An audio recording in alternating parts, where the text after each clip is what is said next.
ദൈവസ്നേഹത്തിൽ വളരുവാൻ. ഞാൻ നിങ്ങളെ സ്നേഹിച്ചതുപോലെ നിങ്ങളും പരസ്പരം സ്നേഹിക്കുവിൻ. യോഹന്നാൻ 15:12. എൻ്റെ പ്രിയ യേശുനാഥ, അങ്ങയുടെ അനന്തമായ സ്നേഹത്തിനായി ഞാൻ നന്ദി പറയുന്നു. അങ്ങ് എന്നെ എത്രമാത്രം സ്നേഹിക്കുന്നുവെന്ന് തിരിച്ചറിയാൻ എൻ്റെ ഹൃദയത്തെ തുറക്കണമേ. എൻ്റെ കുറവുകളോടെയും പാപങ്ങളോടെയും കൂടെ എന്നെ സ്വീകരിക്കുന്ന അങ്ങയുടെ സ്നേഹം മറ്റുള്ളവരിലേക്ക് പകരുവാൻ എന്നെ സഹായിക്കണമേ. ആമീൻ.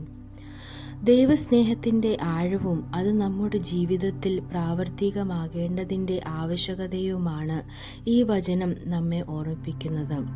യേശു നമ്മെ സ്നേഹിച്ചത് വ്യവസ്ഥകളില്ലാതെയാണ്. നമ്മുടെ പാപങ്ങളും ബലഹീനതകളും അറിഞ്ഞുകൊണ്ട് തന്നെയാണ് അവിടുന്ന് നമ്മെ നെഞ്ചോട് ചേർത്തത്.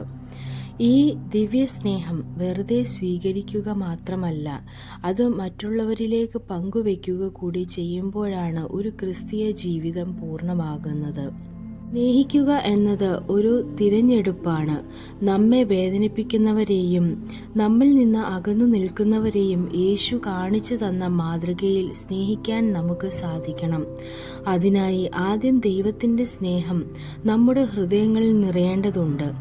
നമ്മുടെ കുറവുകളെ ദൈവത്തിന് സമർപ്പിച്ചുകൊണ്ട് അവിടുത്തെ സ്നേഹത്തിൻ്റെ ഉപകരണങ്ങളായി മാറുവാൻ ഈ പ്രാർത്ഥന നമ്മെ ഒരുക്കുന്നു. സ്വാർത്ഥത വെടിഞ്ഞ് പരസ്പരം ക്ഷമിക്കാനും സഹായിക്കാനും തയ്യാറാകുമ്പോൾ നാം ദൈവസ്നേഹത്തിൽ വളരുകയും അവിടുത്തെ യഥാർത്ഥ അനുയായികളായി മാറുകയും ചെയ്യുന്നു. ദൈവം നിങ്ങളെ അനുഗ്രഹിക്കട്ടെ.